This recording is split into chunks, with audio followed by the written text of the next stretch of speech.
Use agents with networking ability and support system aligned with your goals. If you're not using an agent, get some people on your team, whether it's someone who happens to be an agent who's just willing to help you, or a title company attorney, someone to watch over. You have to have people helping you unless you've done this a lot and you're willing to take all the risk on your own. Ask tough questions and interview those people as well. Network with other investors, get on a wholesale list, get some deals coming your way. And if you're not going to use someone like an agent to bring deals for you, you have to go find them yourself. Welcome to the REI Partners Meetup. We're your hosts, Matt Morrow and Richard Clark. This is a place where knowledge is shared, friends collaborate, as we help each other to succeed in both our real estate and personal goals. We are a group of like-minded individuals from across the country who are here to help and support each other. Investors, realtors, entrepreneurs, and many others contribute to providing diverse and practical content for our events, especially our mentors who enjoy helping new and experienced investors in their journeys. Thanks for joining. We hope you enjoy the show and encourage you to bring others who may find value as we invest in our collective future.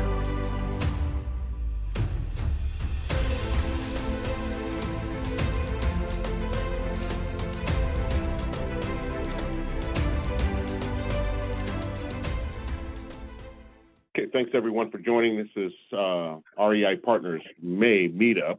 Thanks for joining. We have Matt Morrow in Allentown. I'm Richard Clark. I'm in Western PA in Pittsburgh area. Just to introduce myself a little bit, and then we'll do a roundtable of everyone. I'm Richard Clark. I run a private equities company out here in Western PA, specializing in working one-on-one with capital investors to develop managed portfolios. And I am a licensed real estate agent for Pennsylvania, and I'm going to be talking this morning about this afternoon about owner and seller financing. And what we'd like to do is to get started here is to get just a name and where you're from for the people that are both on the call. We have both people in office in Matt's office, and we have people on the Zoom. So let's get an intro of everyone, and then we'll start from there. We'll start with, say, Brian. Brian, you want to tell us who you are, where you're from? Hi, Rich. Thanks. My name is Brian Walter. I'm a wholesaler, primarily land wholesaling in Eastern Pennsylvania, in the Allentown, Bethlehem area. I got connected to this group after running into Matt at a Real Estate Investor Association meeting about 2 years ago, after meeting Matt originally about 17 years ago when I worked at the airport. So thanks everyone for having me. Thanks, Brian. Matt Aruja. What's up, everyone? Matt from Queens, New York. I got in touch with Matt through Bigger Pockets last summer.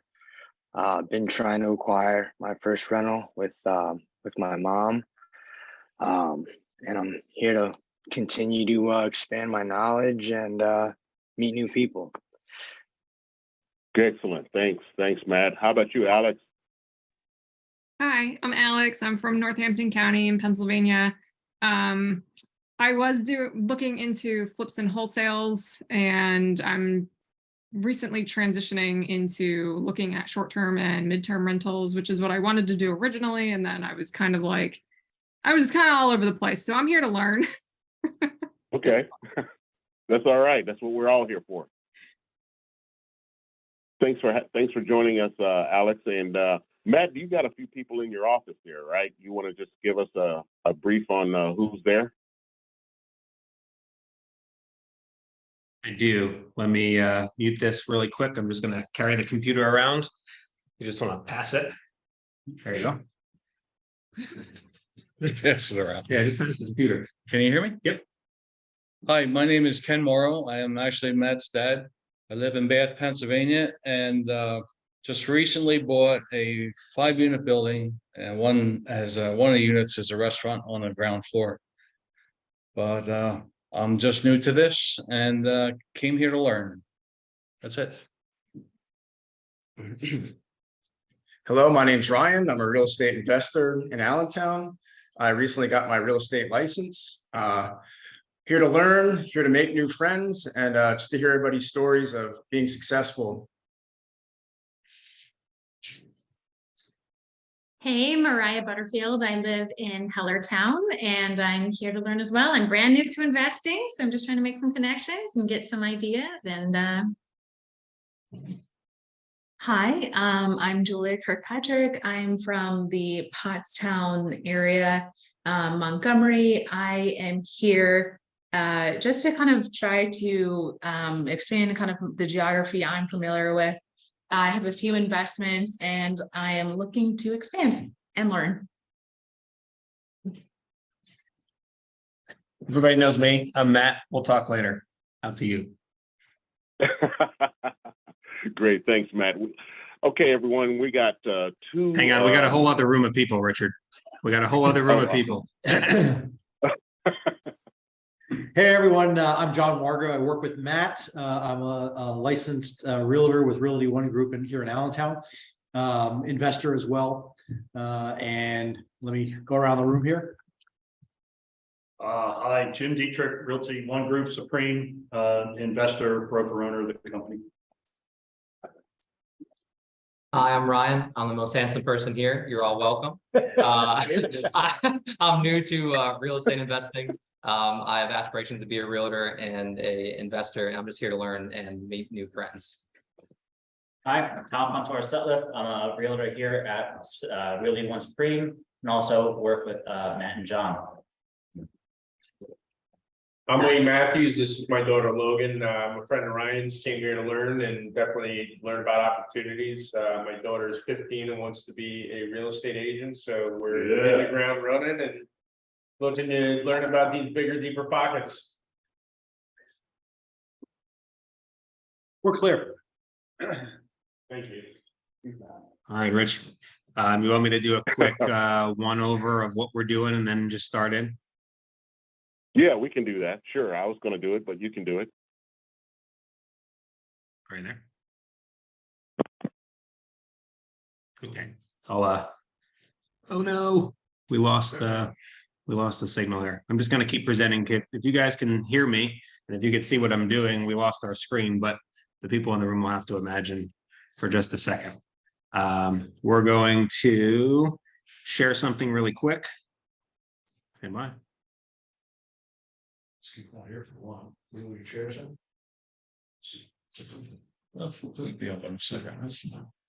Yeah, I'm not sure. Hang on, everybody. Stand by one. I don't have a PowerPoint on that one. You we did.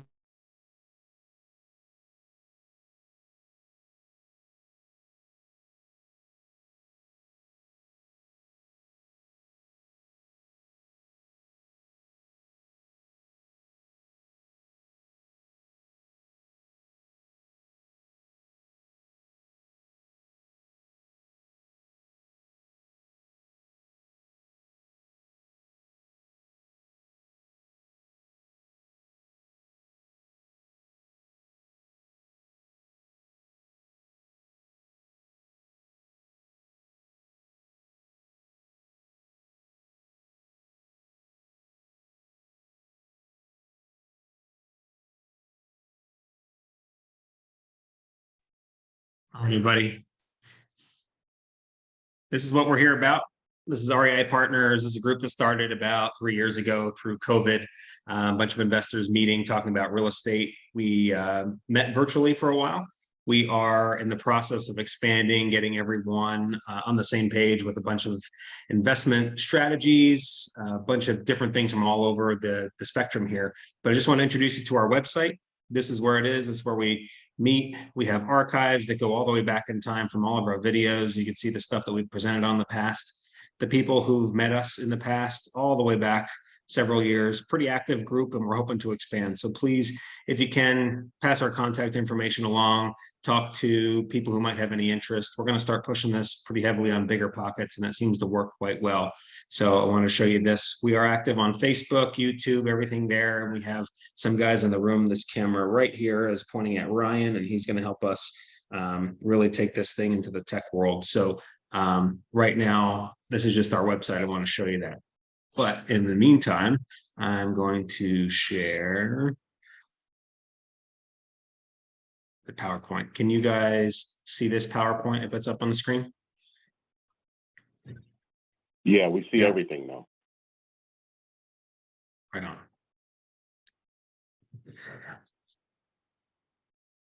It's still loading for me, so hang on.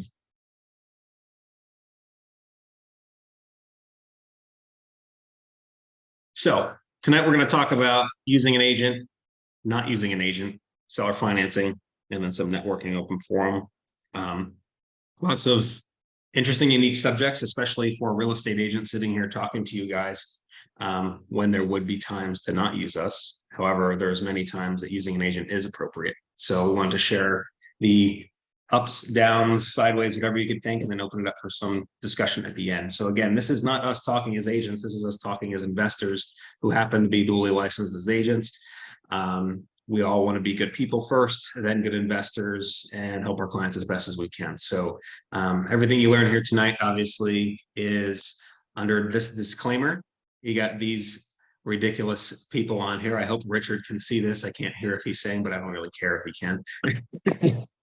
Brian will remember this call. You're using that picture. REI Partners is completely unaffiliated with any of these real estate groups. We're educational only. We're, I guess you could call entertainment only, but we are certainly not giving real estate advice, investing advice, anything like that. So please do not hold us, our agents, our brokers, or anyone else accountable, except for Ryan. He's responsible. All right. Benefits of using an agent. There's a bunch of little things here. Local expertise, obviously, they have MLS access, negotiation strategies, contracts, paperwork support, relationships, off-market deals, personalized experience, potential for some partnerships, where there's a few people in this room that have partnerships with several of us, and it's working out very, very well. So the biggest thing is just making sure that whoever you pick, if you're using an agent, they know what they're doing. You can make a big decision, a bad decision, by using an agent who doesn't have your interests at heart. Starting off, your agents need to have local expertise and knowledge. If they're not from the area, that's all right, but they need to learn the area. They need to know where they're serving you. If you're coming into the Allentown area to buy real estate, you need to know people here who are very, very comfortable with this area. Same thing if you go out to Pittsburgh, Richard knows everything that you could possibly want to know about Pittsburgh market. Same thing when you come to Allentown. John, myself, everybody in the room here, that's where we got it covered. But it doesn't mean you can't work with someone. If you're finding an agent that happens to work somewhere in Nashville, Houston, make sure they're comfortable with the area and what they're doing. Doesn't mean they have to be experts. They just have to be comfortable with learning. The knowledge of local macro and microeconomic or economies is very, very important. They have to know why people are coming, leaving, who's working, who's not working, which way the census data is trending. There's all this high level stuff that goes into picking a place to invest first off. And then you go to the next level, finding someone who could help you there. If you're using an agent, make sure they know what's happening in town. When John and I and our team consult with a new client, the first conversation is, thanks for reaching out. Let's talk about where you want to invest and does it meet your goals? Because they might realize that it doesn't. We had a client not too long ago who thought this area was prime for his pretty radical investment. And we looked at a few opportunities. They didn't work out. And he found a better shot up in Connecticut. And we're happy for him because it was better for his investment goals. Keep the contacts open, work with the people. It'll always be good in the end. But if you don't know the information the client's asking, you have to just tell them this was not the right economy for his business. And we knew that because of our experience here. Something as simple as a street, county, or municipal line can make the investment change quality. If you go over a municipal boundary, over a county line, anything like that, rules change, taxes change, police departments change, laws, everything is different as soon as you leave the area. So make sure that you know and make sure your agent knows where you're investing.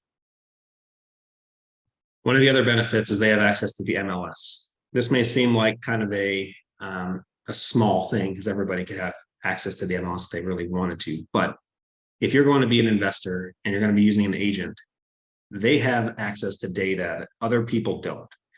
Anyone can have a Zillow feed, anyone can have a Realtor.com or Redfin feed. But when you have an MLS accessible agent, they have access to a lot of things. The data that's in the MLS is owned and published by real estate agents and local board of realtors. So that is extremely important because the data that's on these MLS systems is pure. It's not like Zillow, and I hate to say the word because everyone understands, again, we're talking as investors, we're not talking as agents. When you interpolate data and you start putting property values based on surrounding comps that haven't sold or comps that are under agreement, it's bad data. The MLS has perfectly clear and agent verified information in there. It's not flawless, but when you're looking at this, you're looking at the same data that an appraiser is going to use, which in the end is all that matters to a buyer and to a mortgage company. So the MLS data is pure. Right here is a picture of a basic search in the Lehigh Valley of a certain criteria, and then some commercial properties that happen to come back from it. It's a fancy system and it does a lot of things. However, the nice thing that allows us to do is see private remarks. Agents, when you put a listing into the system, you can write various things that you don't want the public to see. You're never going to see those on the other websites. Agents will see them and send you the documents with those. The other thing that's uploaded with the MLS is documents, seller's disclosures, rent rolls, financials, all these different things. Sometimes they even put the occupancy report up so you can view those. Very, very valuable information. So you can use this information if you're getting it from an agent, or if you happen to be licensed, which many of the investors are, you can just pull it yourself, saving a bunch of steps. So you have to have access to the MLS, meaning you have to pay dues and be in good standing with an association to be part of the MLS, or be like an appraiser or a home inspector or something like that. The other websites pull all their data from the MLS. If we put a listing in a minute, 2 minutes later, it'll show up on Zillow, it'll show up on other websites. A few minutes after that, it'll trickle down through the feeds, which means it's also delayed when something's updated. So if you see a listing that comes through the MLS from one of us, it's accurate at the time of sending. If you see that same listing through another source a few minutes later, it's already in a time delay. We've had clients reach out that have a listing that shows available and it's not, it's already under contract because the MLS changed and then it just trickles down through the pipeline. They haven't got the message yet. In a tricky market where there's properties flying off the hook, that's very important to have quick information. So MLS access is extremely important that an agent has another ball in your court. Negotiations. Every real estate agent is going to say that they can negotiate. I hope they can, but there's a time and a place where negotiations don't go very far. The agent should be experienced in negotiating in various forms. However, negotiating a lease is a lot different than an agreement of sale, than negotiating a property that's getting ready to fall out of contract because the buyer defaulted. There's all these different reasons, but an agent will represent you and make sure that you are comfortably okay with what's happening. You don't have to be, I shouldn't say okay. The agent's going to make sure that you are protected and informed. It doesn't mean the problem's going to go away. But with that, you have flexibility. You're going to know why all these things are happening. Since sellers and buyers don't have the same motivations, using an agent, you'll be able to find these reasons. Why are they selling? Why are they buying? We've had many deals go to contract and close because we just asked the tough question that the listing agent was hard pressed to answer, but they said the person's selling because it's a divorce. They're up against the time clock. And then you can write an offer that's likely to get accepted based on that information. If you don't ask, you don't know. Every agent you work with should be calling the listing agent of a property if you're going to buy it before, after, or even during the showing to make sure that the status changed. Get the details about the property, figure out what it's doing, why it's for sale, so that you can have an educated decision when you come to write a contract. Experienced agents know the likelihood of an offer and if they're going to get accepted, and you can gauge a buyer on situations to help present a solid case for you. What John and I do, and this is, it's great and it's worked out well. I don't care how corny it is. Everyone knows Cold Stone and ice cream, and I am an absolute ice cream nut. So Cold Stone has 3 layers of ice cream. You have like it, love it, and gotta have it. When we talk to clients about buying real estate, there's 3 different ways we write a contract. You like it, which most investors are like it. You can't be partial. You have to run by the numbers. You can't get emotional with it. You love it, meaning you really, really like it. But if it goes away tomorrow, you don't care. And then gotta have it is we need to write an offer that's so kick-ass that we're going to get this property under contract unless someone else out there is crazier to offer more or better than us. Agents know, or they should know, what type of offers are likely to get accepted. If you're working on your own without an agent, it's likely that you don't have those variables in play, or you don't have the system behind it to get supported. When times are tough, an agent and their brokerage will be there to support you. Now, again, I say this as a dually licensed agent. We have a whole team of people who are working on behalf of our clients and a broker who's very active to be able to help them if we run into a wall with an issue, whether it be legal or contract paperwork. You have a team. If you're not working with an agent, your team consists of the people that you go and find, which likely will turn into an agent.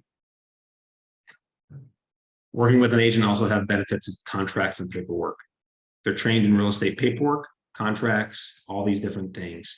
The brokerages support and the network to provide backup in case of errors and omissions. We're all required to carry insurance, especially in case you have some type of error or you omit something from a contract. It's bound to happen. Everybody's going to have it happen. We just get trained to make it not happen as often, but there is insurance for things like that. The agent should make sure you're fully comfortable with the contract, dates, applicable data, anything in the contract or the paperwork that you're signing, you should be completely comfortable with. That's one of the things an agent should do as a fiduciary to you and as your representation, just like an attorney would represent you in every way. An agent should do the same. Once you get comfortable with an agent, then they kind of can read your mind and you can work together that way. But in the beginning, when you're forming relationships, make sure that you're doing it with an agent you trust and someone who you think can be your champion when it comes down to that. Most importantly, first line of defense through the entire process. They stop it the second they send it to you for signature. Once you sign it, it's out in the internet, right? It's never going to come back. And if it does, it comes back with a seller signature. The agent's job is to make sure that contract is right. Now, we have guys on the call who wholesale, which is awesome, right? They do a lot of work and we work closely with them, but they have a 1-page land contract or a sale that's very, very vague. Lots of things open to interpretation from an agent perspective. When you're dealing with a point-to-point sale, you have all these legalities that have to be sufficed. And we're in Pennsylvania right now. I know there's people on the call from outside of Pennsylvania and throughout the country.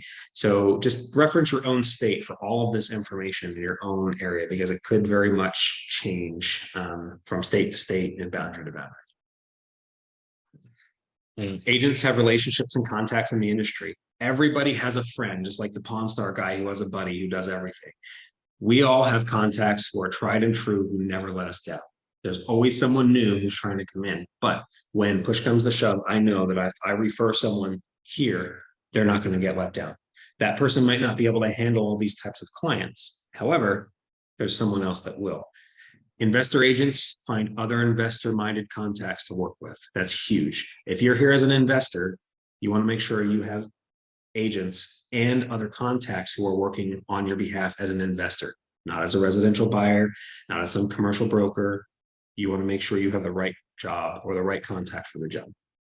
There's lenders, title companies, engineers, accountants, attorneys, so many vendors, and they're not all created equal. Some are better at things than others, and it's okay to move back and forth the ones that you're comfortable with. So when you find an agent, they'll give you a list of ones they recommend, but in the end, it's totally your choice. You do not have to listen to anything they say, but they know what works best based on the track record. Your business, and this is one thing that we kind of argue back and forth with some people on, but our colleagues are very open and honest about this. Again, this is REI Partners, nothing else. Business should not come on a referral basis only. Yes, everyone's business and everyone's stores generates from referral. But if you have an agent who's only referencing their friends and their colleagues explicitly, I would question it. Personally, I've gotten burned by this several times by referring certain industry professionals that are assumed to have the best interest at mind, and they're not. So just do your homework. Make sure that everything you're using and the people that you're using are truly vetted and are going to be in your best interest, even if they don't have the same name. They usually get some sort of kickback or whatever, and you should ask the agent about that. Should be fully disclosed anyway. Agents bring off and pre-market deals. This is one of those things that you could have access to a deal that doesn't really exist in public yet. Agents by nature get deals before they become public, and they have a book of business of people who are looking for certain things. So if you're looking to develop some land and you have a client who is selling some land to develop, we obviously try and marry those people beforehand. If you work with an agent, you can get on their list of buyers for various things, and wholesalers and other companies have these types of lists as well. You can get in their network to be on that list beforehand. And the only reason I bring this up now is because there's this rule that once you have listing paperwork signed with a seller, that deal has to go to market. So we try and make sure that all of our options are exhausted before it goes to market, just like every other agent out there does, which will make you wonder, every deal that's on the MLS has been sifted through every single person that agent and that brokerage, I would assume, has that might be interested. So off-market deals provide flexibility. If the seller doesn't want to make their sale public, or if they don't want to make the buyer's presence public, that can be done here. Eventually, everything's going to be public record anyway. Reduce cost and compensation for everyone. If you have an agent who's selling a property and they're willing to reduce their commission a little bit to sell for both sides, you just have to be careful that the agent's being ethical and doing the right thing for both parties. And agents, especially the busier agents, have teams ready and willing buyers. They're ready to go. So you might not have to list, but then again, in the best interest of the seller, you always list it. You always get the highest and best and see what happens. Hey, Matt, you want to break for questions? See if anyone has any questions. Richard, I can't hear you. I'm sorry.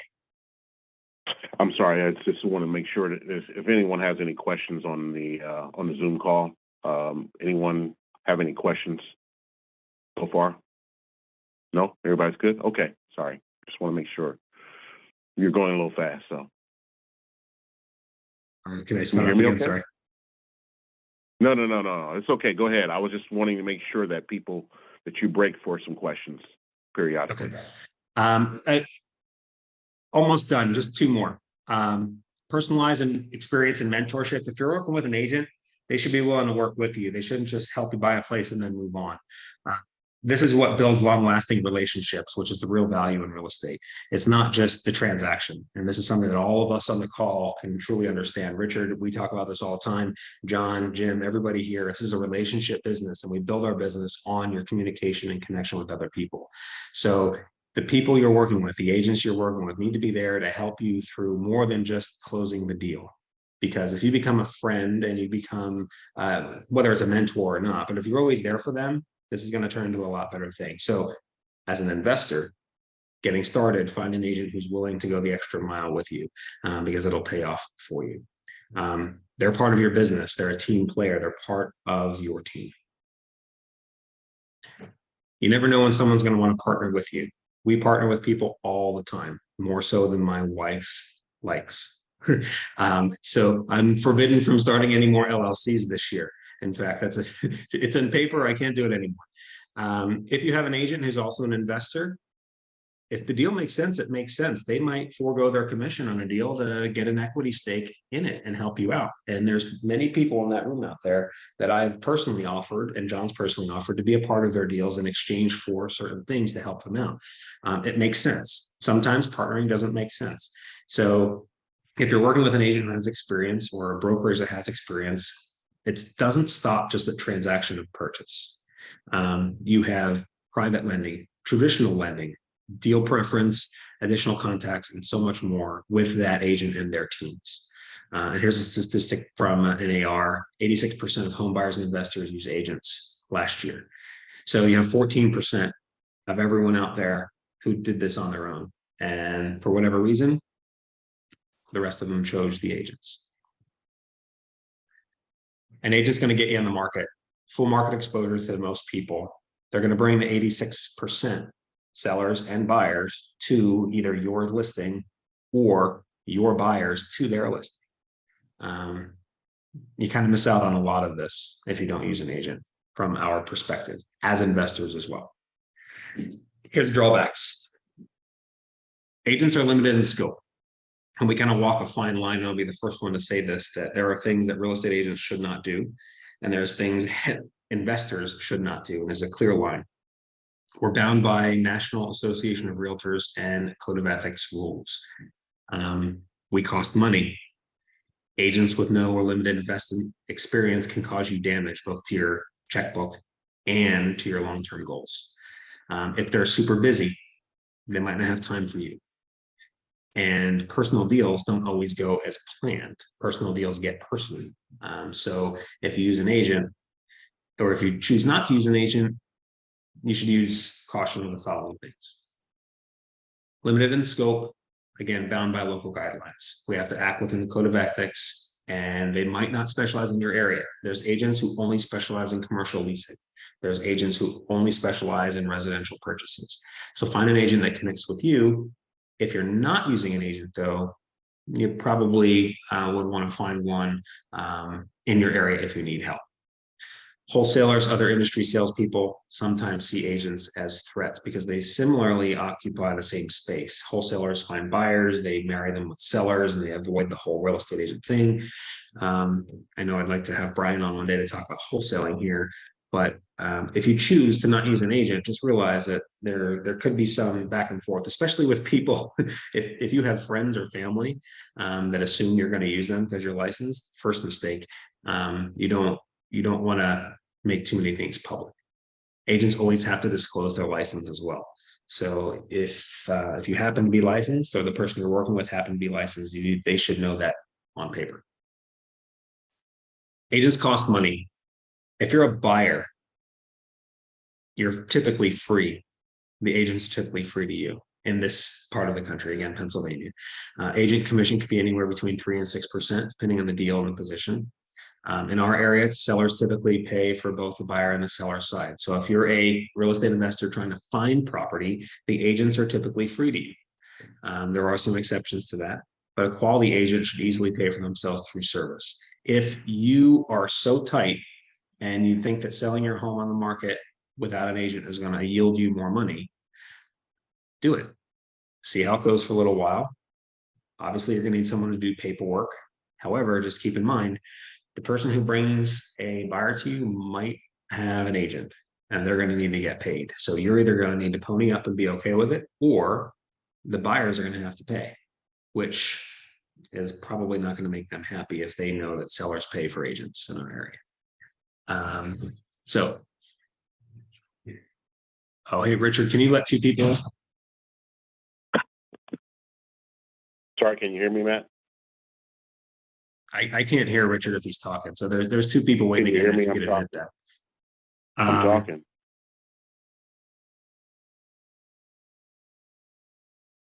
Can you hear me, Matt? I can't. Matt, can you hear me? I can't hear him. Can you hear me, Matt? Matt. We're waiting in the waiting room to get in. Matt, can you hear me? I can hear you, Richard. Yeah. Okay. Yeah, one's in there. All right, I'm almost done. I'll stop here soon.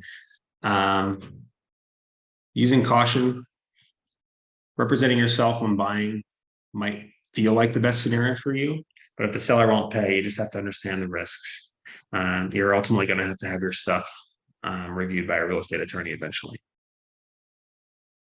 Whatever you do, whether you pick an agent or you choose not to use an agent, if you have an agent, use one experienced in investments and one that invests themselves. Ask the tough questions, interview them, ask about the deals they've done, but ask the problems they've had. Figure out how they fell on their face and learned so that they can be better for you. They should all have stories about this. If they don't, you give them a shot, but you want to work with someone that has experience. Use agents with networking ability and support system aligned with your goals. If you're not using an agent, get some people on your team, whether it's someone who happens to be an agent who's just willing to help you, or a title company attorney, someone to watch over. You have to have people helping you unless you've done this a lot and you're willing to take all the risk on your own. Ask tough questions and interview those people as well. Network with other investors, get on a wholesale list, get some deals coming your way. And if you're not going to use someone like an agent to bring deals for you, you have to go find them yourself. You either have to be a hustler out there door knocking, calling, postcard, whatever you have to do. Deals just don't come across your desk. Same thing with agents. We have to go find people. We have to network. And eventually the machine builds its own through referral. But in the beginning, if you're going to use an agent, do those things. If you're not, just be mindful. Neither is right, wrong. The situation dictates using agents. Sometimes it doesn't. I've purchased plenty of property as a personal investor, not as an agent, completely off market, outside of this office, outside of this brokerage. It just happens between an attorney and a title company. It happens. But you want to know the process if you're going to do it yourself. If you want to be an agent, because a lot of us are, we found that this is a way for you to have kind of the best of both worlds here, getting licensed. There's costs associated with being an agent. You have training, dues, software, advertising, other things. But you also have income. You have commission. You can put that towards down payment of your closing costs on a property. You can negotiate deals on your behalf. And you might see a lot of these things first because they come across the MLS to you before they go out to all your clients. Create a team, join a networking event. This is how you get involved. Who has some experience they want to talk about? I'm going to jump out and go in the other room then.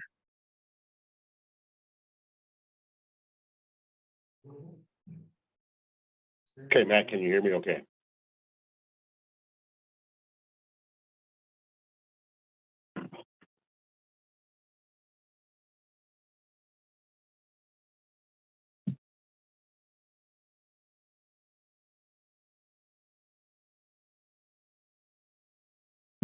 All right, can anyone hear me? Richard, you're on. Yeah, I hear you, Rich. Okay, all right, good. I just want to make sure that I'm not completely out of pocket here. So everyone can hear me okay? Yeah. All right, so yeah, those were some good points Matt brought out. I became an agent. I was an investor before I became an agent, and because I was simply missing out on the commissions of my own deals. So, there's a real benefit to getting licensed. Again, there are costs associated with that, but if you're trying to be a good real estate agent, you want to get licensed, get with a good brokerage, and go from there.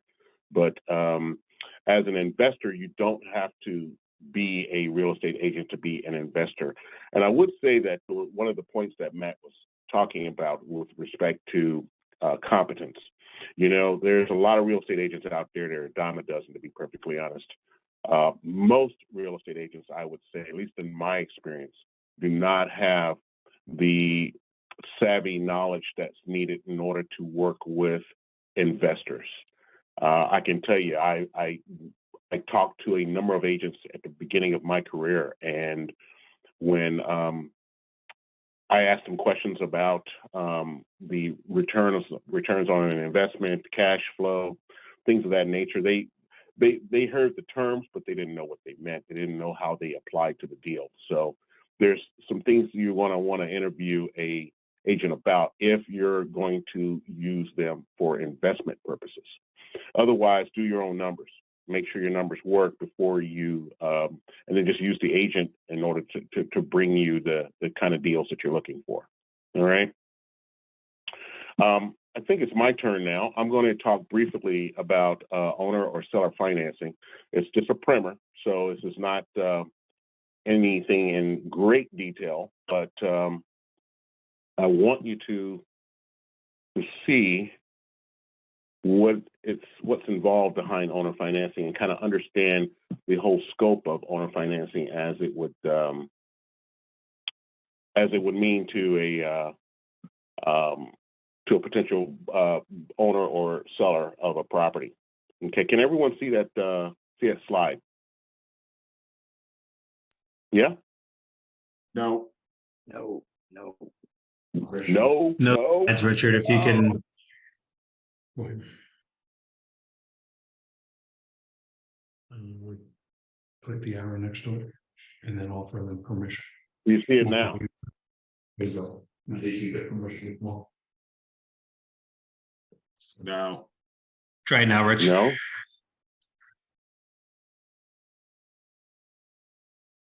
How about now? No. Nope, try the other one.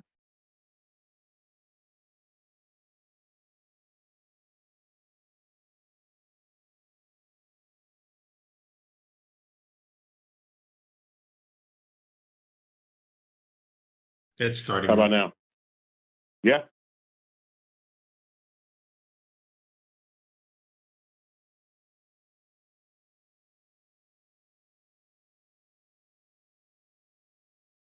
Now you can see it. Yes. Yes, you may just have to go to slide. There you go. You're good. Okay, good. So we're going to talk a little bit about owner or seller financing. This is just a primer for a lot of people that are new to the group here. So I'm going to talk a little bit about it. It's just 10 slides. I'll go fairly quickly, but I'll give you hopefully some information that you can use when you're talking to people that might be looking to sell their home, and or if you're looking to buy a home from a owner or seller. Okay, owner financing or seller financing, as it's called, it existed before mortgages. It's the second simplest way to purchase a home next to paying cash or buying conventionally. Sometimes it's difficult because of a lack of understanding about how it all works. But the main reason that people do owner or seller financing is to avoid paying agent commissions, because that's a big piece of the pie when it comes to coordinating the sales process. So owner or seller financing is out there. You'll see these signs out on the side of the road, for sale by owner.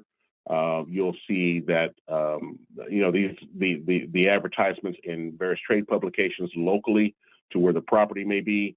Just understand that for sale by owner is largely up to that owner to advertise their own property. So again, as Matt mentioned, when you have the benefits of an agent, you have the MLS. That agent's going to advertise your property. They're going to get it out there so that you can get more buyers or potential prospects for buying your home. But when you're selling by owner, you're responsible for the owner is responsible for advertising that property and getting it out there. Some options for seller financing. What you see here on this slide here is there's several forms of owner financing, and really everything that you see here falls under owner financing. There's the owner financing that we're familiar with, or seller financing. Then there's what's called subject to, which I'll briefly touch on that. There's contract for deed or land contracts, and then there's also lease options. In all these cases, there's some degree of owner participation. Therefore, I kind of lump it all under owner financing. And what you see here is that there's some opportunities that are best when selling versus some that are best when buying.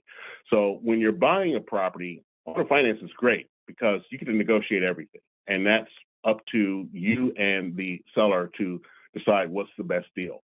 And I'm not talking about the contracting piece of it and all the other aspects of what's involved behind inking the deal. I'm just talking about the prospects of acquiring the property. Subject to would be the next best option when buying a property next to owner finance. And then you have the CFDs or the land contracts, and then you have lease options, which are actually best when selling a property. So kind of gives you an idea of where it fits. So in other words, you don't want to do a lease option when you're trying to buy a property. In most cases, that's usually a bad deal. You want to do owner financing. Vice versa, when you're looking to sell a property, or when you're looking to sell a property, you want to use a lease option for that, because that gives you some additional income for the time that they're going to be in the property, and then maybe at some point they will cash you out and finance that property and make it their own. Okay.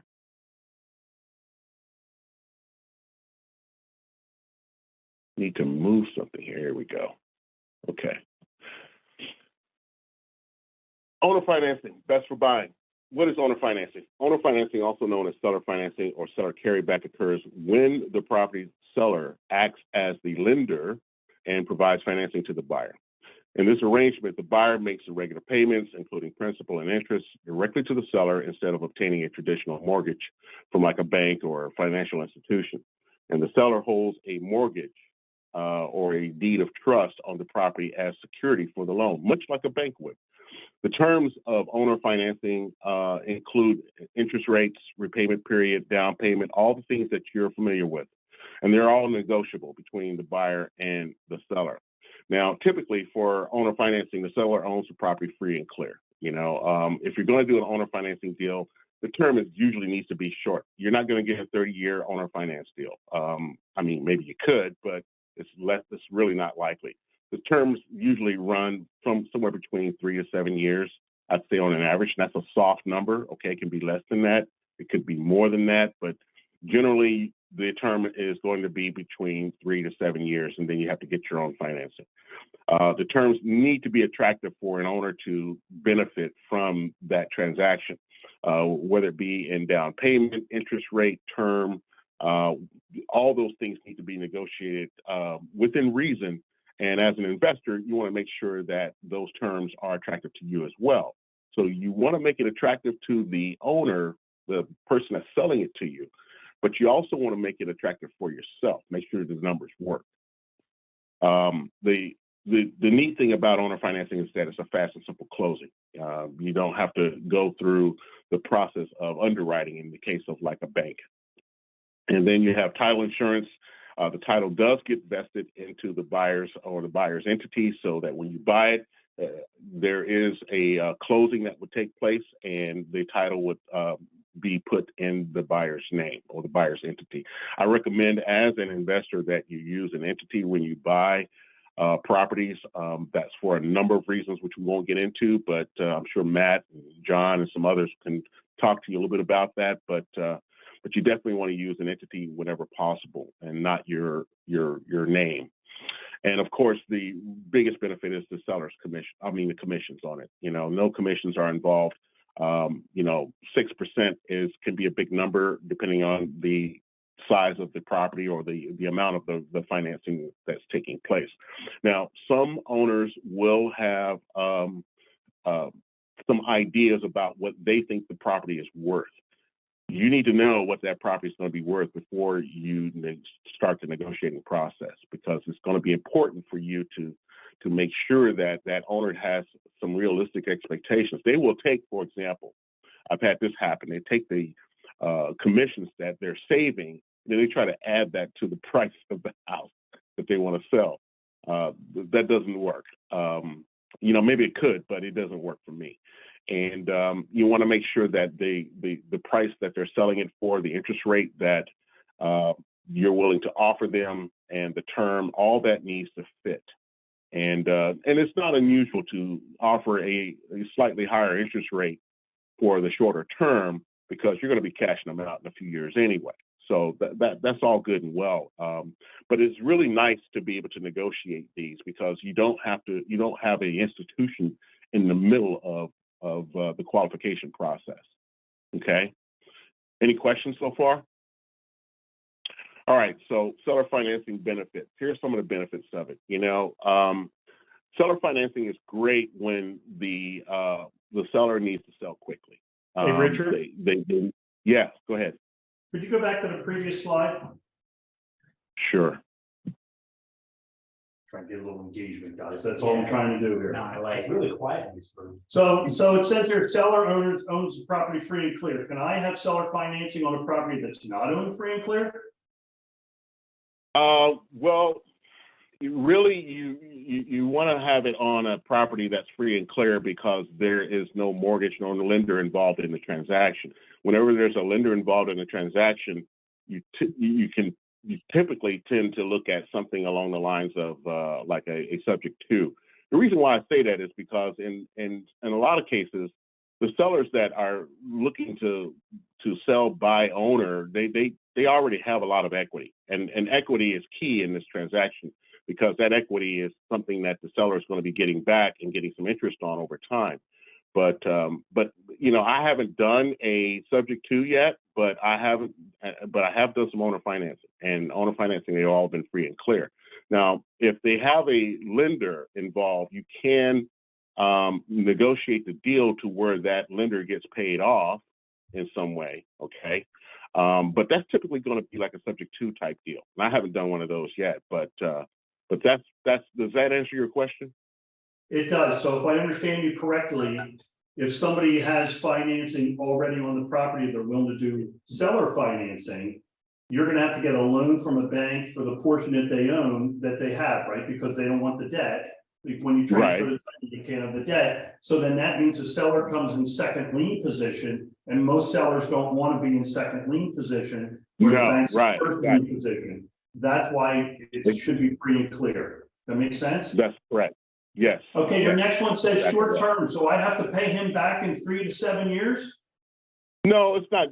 Usually the owners don't want to carry a note for longer than a period of time that's reasonable. Most times I've seen in owner financing type deals, it's between that time frame, 3 to 7 years. I'm not saying you got to pay it off, but saying that at the end of it, what'll happen is you'll have, say, you know, the term is say 4 years, 48 months, 5 years, 60 months, and then they say, well, we want to cash out by then. Again, that's all negotiated. So you'll want to try and get out of that as soon as possible, mainly because you're likely going to be paying a little bit higher interest rate than market rate, right? Yes. So let me ask one more, let me just ask a follow-up question to that real quick. So if I understand you correctly, we're going to borrow the money from the seller who is now the bank, and he's going to amortize that loan for 30 years or 25 years, but there's going to be a repayment balloon in 3 years. It's called a balloon payment. You're going to have to refinance the property in 3 years and pay that off. No, typically what I would recommend that you do is that you run the term for 3 to 7 years or whatever term that the owner was willing to agree to, and then you cash out, get them out of the picture, because they don't want to carry that for 30 years. They're not going to carry a note or finance that note for 30 years. I mean, they might. I'm not saying that it's not possible. I'm just saying that it is highly unlikely. Most owner financing deals are under 10 years before you have to cash. Most of them are older people who own them free and clear, so you're not going to get a 30-year fine. They know they're going to be dead by the time it's paid off. But all we're doing is we're amortizing the loan for 30 years. We're putting a 36-month balloon payment on it. So in 3 years, you've got to refinance the property and pay it off. Otherwise, if it's a $300,000 property and you got to pay it back in 3 years, you got to pay them $100,000 a year. It's hard to do that. The property may not cash out that way. So you guys got to just take right. No, what you'll and what Richard is saying, there's multiple ways of doing this. So I think this is good. That's why I wanted to go back to this slide. There's a lot of good information in it. But if you're going to do there's a lot of options here, and you're going to be able to, like, you'll amortize it out over 30 years, but you're going to want to cash them out in 5, 10, something like that. They're not going. Most of the people that I know that are doing owner financing, are going to be older people. They're going to own their home free and clear. They're looking to downsize, or they're looking to change their situation a little bit, and where they want to simply all the kids are gone. Okay, they're out of the house, they're gone, and they're in college, and they need to downsize, and the house is paid off, and they need to move. They want to buy something else. Okay, so they might be a good candidate for owner financing. But if you're and it's worth talking to them. You could ultimately get them to offer the financing, and you say you're going to use that as a rental property. You can then get somebody in that property, create a stream of income, build equity during that, and then in the next 3 to 7 years, then you can seek financing because you already got somebody with an income stream in there or equity. So then it's a step up. Right. You start small, and like you're saying, using other people's money. Right, and that's how you're going to cash them out. Right, and then if you go and seek financing, you have a stream of income that you can show a bank or a financier that doesn't go against your debt to income ratios. So right, good slides, exactly. very good slides. Yeah, one of the things you want to try and do is if you're going to finance the property out and get a lender, you want to make sure that you have at least maybe 20% of equity in the deal. You can negotiate this a certain way, right? You can even, and I've seen this happen. I haven't done this myself, but I've seen it happen where the seller will take a second position for a lump sum payment in order to allow you as the buyer to finance the property and cash them out in 5 or 10 years. So does that mean you Okay. structure financing so that in that first 7 years, your payoff builds you 20% of equity to leverage for further financing? Yeah, I've seen that happen. We have I've seen another. that happen. I'm sorry. Yeah, I was Forgive just you. wondering, Julia. Julia. Would this deal typically be drawn together by like your attorney or their attorney, or each attorney is talking with the other attorney? Typically, in our situation, our title company will do the mortgage and the note, tie everything together for you. Yeah. Okay. What would you suggest attorney review it? Would you suggest an attorney review it regardless? That's up to you. Right. I always have my Pennsylvania, attorney we're review it. always allowed And to have attorney review. So yes, that's up to you. I recommend to the seller to have their attorney review it as well, just to make sure everything's on the up and up and that everyone understands the conditions and the circumstances behind everything. Okay. Would a broker or agent do that paperwork for you and maybe just pay a smaller vig and the smaller commission or just an administration fee? You can, however, you're gonna find that a lot of agents will not know what you're talking about. It's just very, so a real estate attorney then would probably be the best way to go about that. You could, or a Pennsylvania title company can create the mortgage and the note. So the title company that's doing the title work could create that mortgage and note for you. All right. And then what do you pay them, a commission or a percent? Like how does that, They get the or one time fee?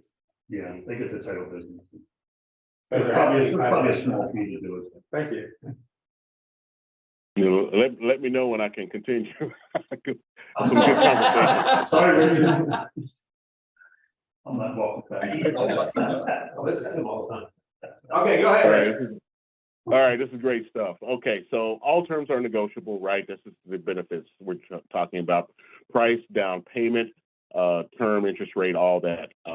The seller again is effectively the bank, so you know you got a lot of options there. I found that seller financing is great when the seller needs to sell quickly. They're moving or downsizing, or they're on in some cases, usually they're older, on a fixed income and could use some extra monthly income. They don't want a big lump sum of money because it will affect maybe their Social Security or, you know, something they're getting from the government in some cases. And in most cases, they want to manage their taxes. You know, they want to spread the tax liability across a period of time, or if they simply don't want to pay real estate commissions. Another benefit to seller financing is, of course, the no commissions thing, the short closing time and the minimal closing costs, title transfer taxes, maybe some fees. And again, terms are usually short with the balloon at maturity. Now, there's some additional benefits that you don't see on the slide that I'll talk briefly about. One's an expanded buyer pool. Owner financing can attract a larger pool of potential buyers, especially those who may not qualify for traditional bank loans due to, you know, one of the three things: credit issues, limited down payment funds, or other financial challenges. But by offering owner financing, a seller opens up their property to a broader range of buyers, increasing the chances of a successful sale. Just have to do their due diligence. Again, the flexible terms, you know, there's a lot of options there. We just talked about that. I won't go over that again. Faster closing, the income stream for the seller is a big one. Owner financing allows the seller to generate a steady income stream through the interest payments. The seller is acting as the lender. They can earn regular payments from you, the buyer, the investor, which can provide a consistent cash flow. So, you know, this income can be appealing, especially if the seller does not need, you know, the full sale proceeds up front, or they want to diversify their investment portfolio themselves. There's also the potential for a higher sale price. Now, this is a little bit tough to deal with this unless you're an experienced investor, but offering owner financing can make the property more attractive to buyers and potentially allow the seller to sell at a little bit higher price than if they were selling on the open market. By providing the financing options, sellers may be able to command, a premium or attract buyers who are willing to pay a higher price for the convenience and flexibility of the owner finance, right? And then, of course, investment diversification. For sellers, owner financing provides an opportunity to diversify their investments. So instead of receiving a lump sum payment from the sale, sellers can spread their risk by collecting those monthly payments over an extended period, supplementing their income, perhaps. And then this can be particularly beneficial if the seller is looking to invest in other assets or spread out their tax liabilities. Okay. Subject to, this is something that a lot of agents may not know about, or a lot of people don't really understand. But and be perfectly honest, I have not done a subject to deal yet, but there's a couple of properties, a couple of deals I'm looking at that this may be a good fit for. Subject to is a type of real estate transaction where the buyer takes over the existing mortgage on the property, but does not formally assume the loan on that property. The buyer purchases the property subject to the existing mortgage, meaning that they are not personally liable for the loan, but will continue making the mortgage payments on behalf of the seller. So the title of the property is transferred to the buyer. And again, just like in a owner finance deal, title vesting is critical. You have to have that as an investor. If you don't have title, you don't have anything. But it is subject to the existing mortgage. They're not personally liable for the loan, but they have to make the mortgage payments on behalf of the seller. So there's a trust element involved in this. The title of the property is transferred to the buyer, but the existing mortgage remains in the seller's name. Okay. The buyer assumes the equity and the responsibility to make the payments while the seller's name stays on the loan. It's a quick and efficient process to do subject to. It's just about as fast as doing a seller finance type deal. But subject twos are really best for sellers that have little or no equity. They bought the house, life changes, they need to get out of it, or they can't afford the mortgage any longer. You want to save their credit. They need to unload the property relatively quickly, move, or what have you. They got another place to go, or they have a job change in another state, whatever the case may be. They need to get out of it. It is misunderstood and it's controversial in some cases because there's a part of the transaction where the deed changes title, and that could trigger what's called a dual sale clause, which most of you already know about. Okay, but I'll get to that in a minute. Property should have some maturity, though, if you're going to do a subject to. It needs to be like between 5 to 7 years. That means having some seasoning. Okay, you're not going to likely get a problem from the lender if there's 5 to 7 years of payments behind it. Okay, if there's only, say, a year or 2 years of payments behind it, well, there might be a problem. Okay, the lender doesn't have any seasoning behind that loan. They haven't made any money. In fact, they've probably lost money. And then you go and complicate things as an investor by, putting the deal in a subject to. Not saying it's a bad thing. Not saying all lenders will do that, but it's the seasoning is important. Hey, Richard, couple questions. Yeah. Does that mortgage have to be assumable? Does the mortgage company have to be notified of that taking on a second? And what happens if the owner dies? Oh, well, I have an answer for the owner dies part, but ask me the first part of that question again. So the mortgage, like, in order for you to take that second position, does it have to be an assumable mortgage? And does the company have to be notified, or is this like a private deal that you make with the owner and you're basically giving them money to pay in their name, or how does that work? Yeah, there's a couple of ways to look at that. Now, what you could do is basically the loan stays in the seller's name. You don't come into play at all with that, and the lender doesn't care who they receive the money from. Typically, what you could do is you could give the money to the seller who makes the payment on the mortgage. I would not recommend that. I would recommend you make the payment yourself. The bank doesn't care who they get the money from. You put the account number on there, the amount, and you pay it. Okay. As an investor, you need to protect your interests. You don't give the seller money that they, when they can go out and buy beer and, maybe a new car with it. Okay. You want to make that payment yourself. I'll get to what happens when they die in a moment. You're jumping ahead on me a little bit there, but yeah, they're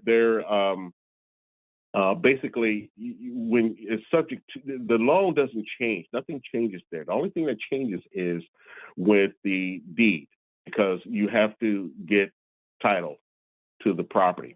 And there are ways to do that without triggering a due on sale clause. And I'm not going to get into that right now, but I can tell you it in part has to do with a way of vesting title for estate planning purposes.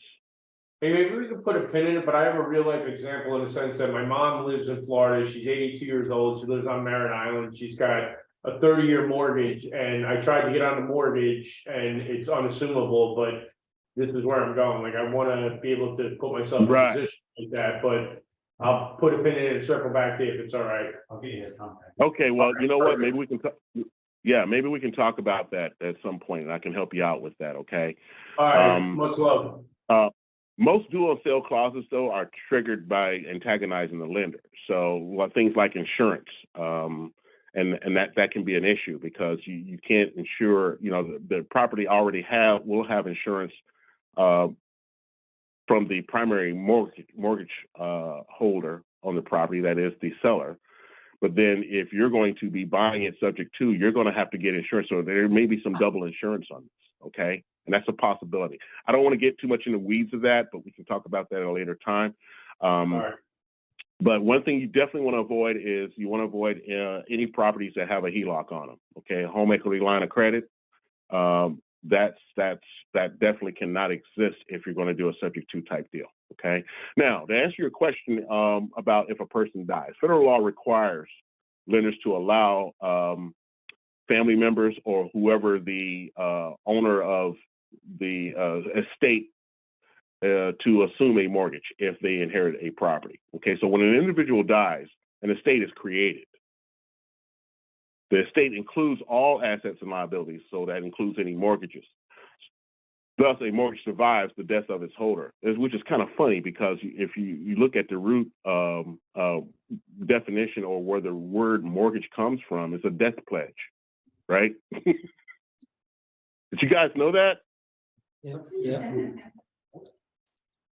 Okay.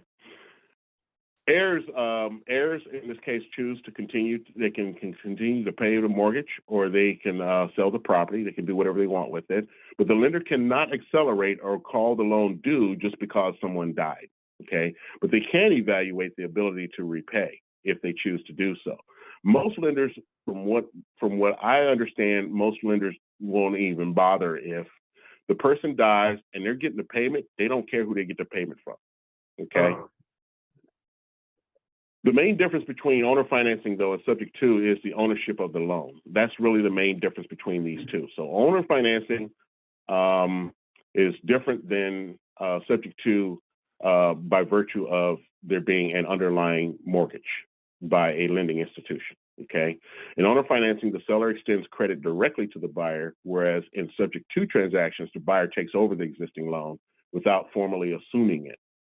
Additionally, owner financing typically involves the seller holding a mortgage or deed of trust, while subject to transactions transfer the title to the buyer, but leave the existing mortgage in the seller's name. So there's a trust element involved there, and the seller needs to believe that you can support paying their mortgage for them. Now, typically what you would do is you would make the mortgage payment, and then you would give them a invoice, or not an invoice, but a receipt that you paid it. Okay, so they see that it's done, or they can go online and they can look themselves. So whether you're an heir or a buyer, do you need to get added to the deed? In either case, do you need to be added to the deed in order to continue that? No, you're not. The deed gets transferred to you. You get ownership. Title gets vested in the buyer, but you don't get title insurance. So you got to be sure there's no title issues. Okay. Usually when usually a dual sale clause can be triggered by a title change, right? We all know that, right? There are ways to get vesting in the title as a buyer without triggering that dual sale clause. Richard, another question. So I don't know if anyone in here has done a subject to. This is more of like a general comment, looking for feedback. My brother completed a subject to deal, and we kind of got, and having talked to some lenders, especially when it's conventional lending, I haven't really found any lenders that, they're all saying the loan is not assumable. This was a mortgage with KeyBank, I believe, and everything kind of went smoothly up until the insurance part. So we had the deed, but then gotta get the property insurance, and then that sent a red flag to the bank. Exactly. Yeah. And we were not able to even get onto the mortgage. And so to make the payments, so that meant we weren't even able to get a login to like the portal to pay the mortgage. So then it ended up being kind of a weird situation where all of the mortgage payments had to be physically like mailed in, like old school style in the mail to the mortgage company, which then, it kind of satisfied, they were happy because they were just getting the payments, but it was very non-traditional. And then to make matters worse, the woman, it was done through a wholesale deal. She didn't read the documents and didn't understand. So she didn't even know that this was a subject to deal. So the whole point of the story / question is, I just was wondering if anyone has completed this with some aspects having gone smoother or having a different experience, or is it more of the rule that was subject to it's just going to be a bit hairier, and we are accepting the risk and some of that headache with the payments.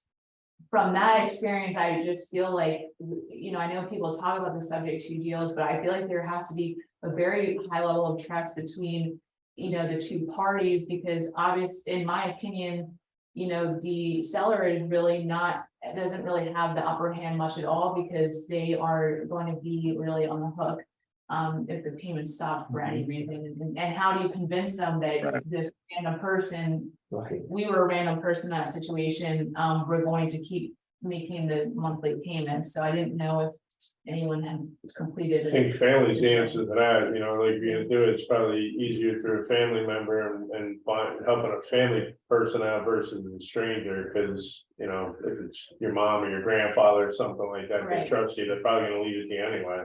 Yeah.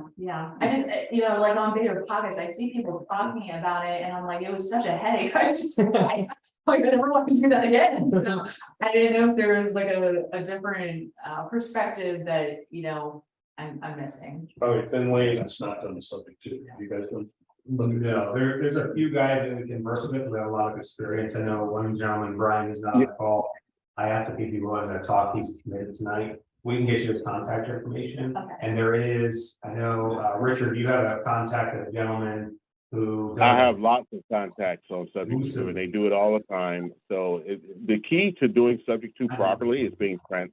It's not trying to, and the reason why people have problems with subject twos in some cases is because they, antagonizing the lender, making keeping things on the up and up is really easy to do. You just let, and you have to know what to say and how to say it to the lender as well. That's going to be really important to make sure that the lender understands what's going on. Using a family member, you could do that, but as an investor, you can't be related to every deal you go into.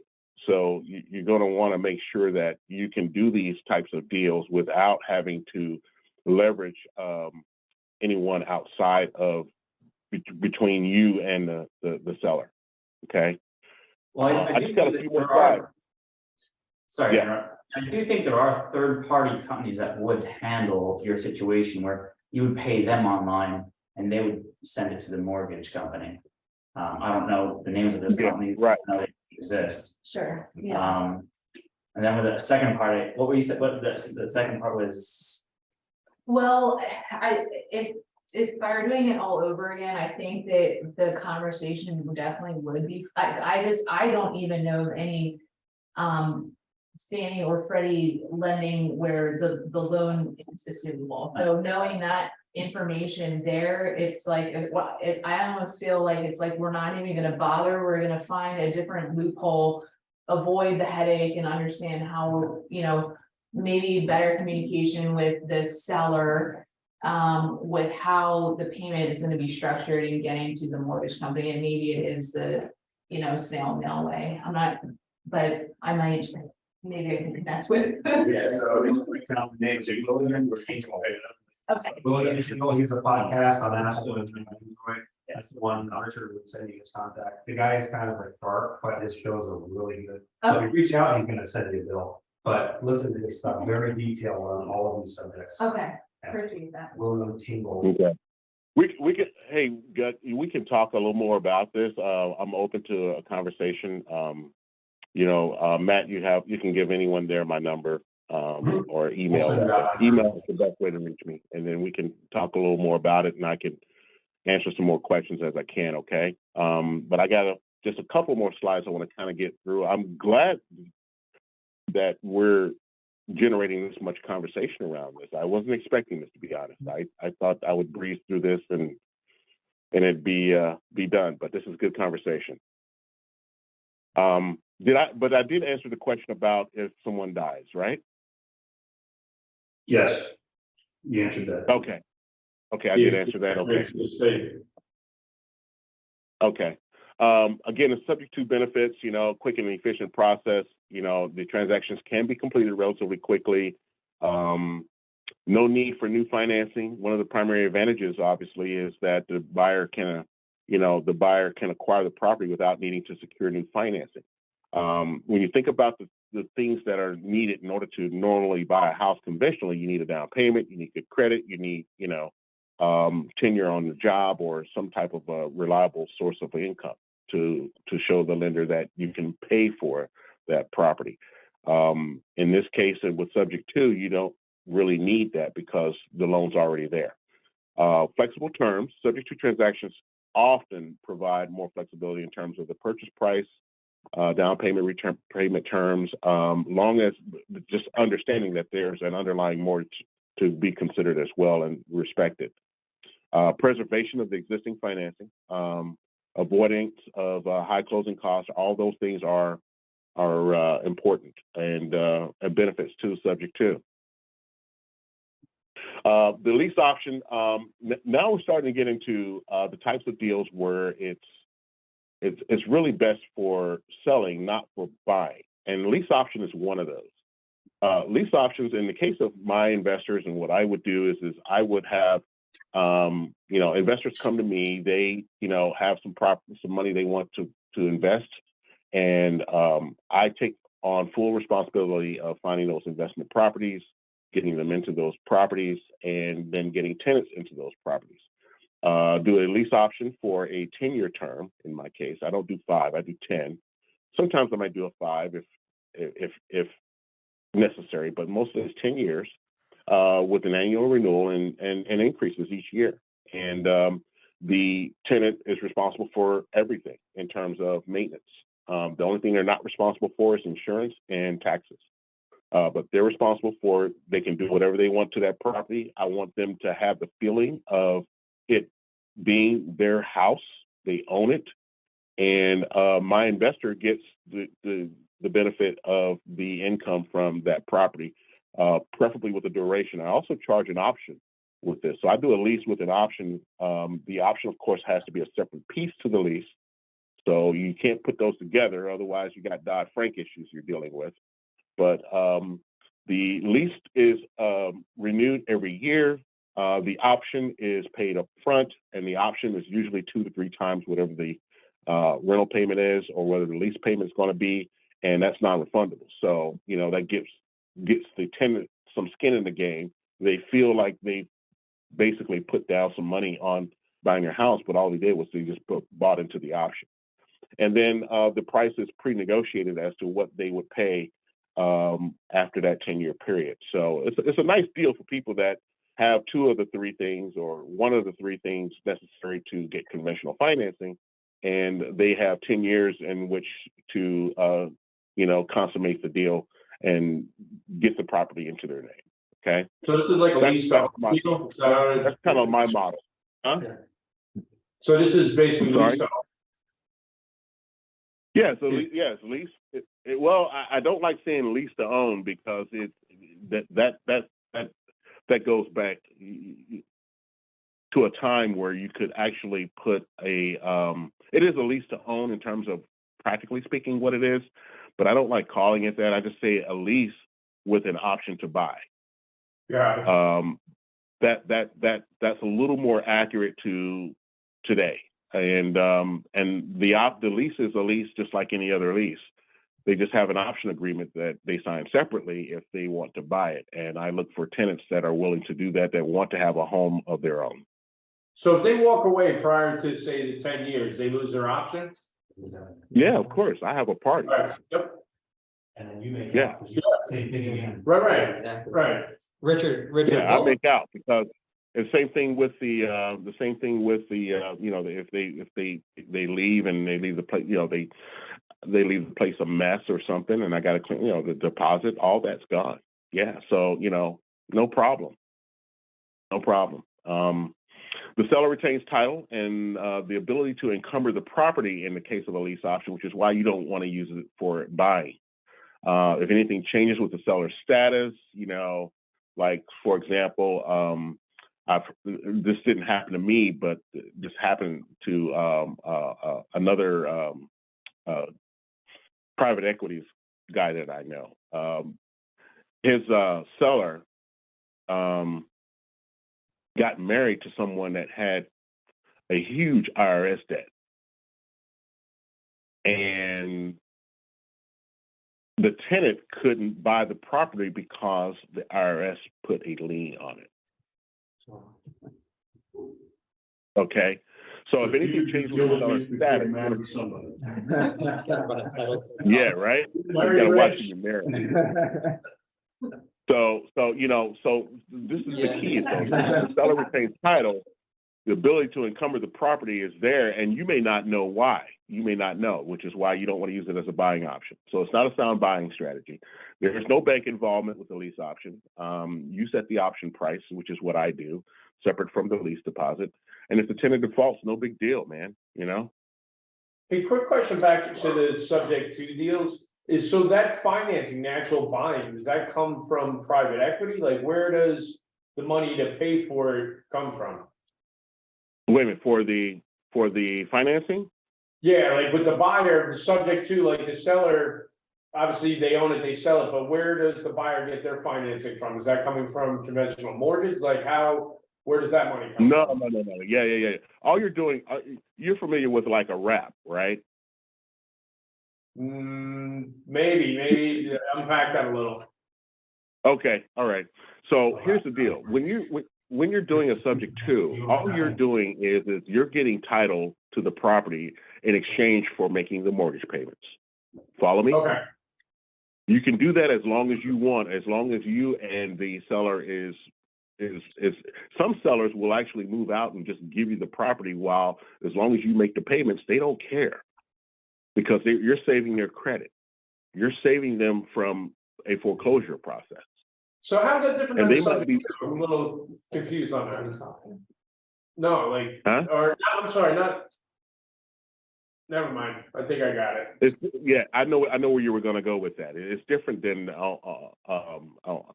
seller financing, because seller financing. Remember, the question here is equity. People with a lot of equity typically don't do subject to. There is no loan, or very little of one. You do subject to when there is no equity in the property, or not enough, right, for the seller. And here's a reason why. Let me give you a reason why a seller will want to be willing to sell subject to. Okay, if a seller has just bought a property, okay, they have no equity, and they know that and the value of that property is such that if they were to put it on the open market, they would have to come out of pocket in order to sell it.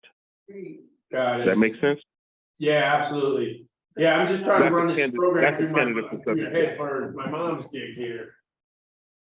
Yeah, that's a candidate for subject to. Somebody who who doesn't have any equity, and the property value dropped or whatever the reason is, they can't sell it for enough to be able to pay the 6% commissions that Matt's going to charge them. Or for you. Make sense? Hey, do you have people in Florida? Can I offline you with you? Do you have contacts in Florida? I did, but I don't know if he's still around. But just call me anyway. We'll figure it out. All right, cool. We'll do. I'll shut up now. Okay. Hey, Rich. We got like -5 minutes. Can we do the last few and then just go into an open house for a few minutes? Sorry, guys. Okay. No, this is awesome. Matt, I only have a couple of slides left. Can I get through them real quick? Before everybody just walks over. You there? Good Matt? slide, Richard. Yep. Okay. So lease option, I already covered that. No big deal. You already understand that. CFDs and land contracts, you know what? I'm not going to talk about this a lot, but basically land doesn't appreciate and it doesn't sell quickly. Okay.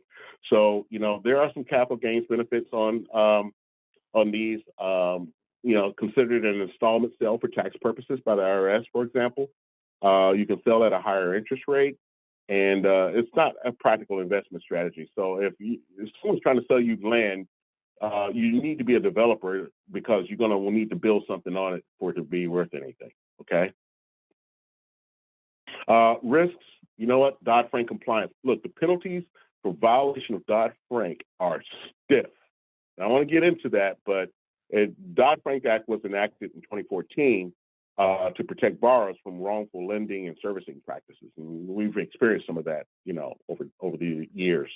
For example, if the buyer intends to live in the property, you may be required to have a licensed mortgage loan originator underwrite and create the loan documents for you, stuff like that. If you do a lease, like it was mentioned earlier about a lease purchase, if you do a lease option or a lease purchase agreement the wrong way, you could be liable for having to pay your tenant all of the money that they paid you to get into the place, plus up to 5 years of lease payments, whether they lived in it that long or not. Okay, I think it's 5. It may be 3, but you can end up paying more for that bad contract than you might expect. So just be careful with stuff like that with Dodd-Frank.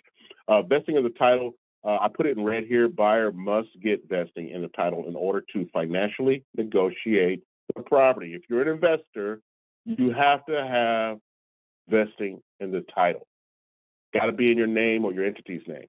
If it's not, then it's no different than a lease option.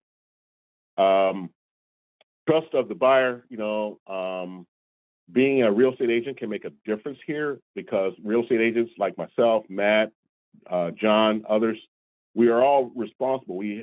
We're accountable in our behavior. So being a real estate agent can be a benefit in the case of doing a owner finance deal or a subject to type deal. It doesn't mean that you have to be. It just means that it offers some credibility where if you didn't have it, you wouldn't have that.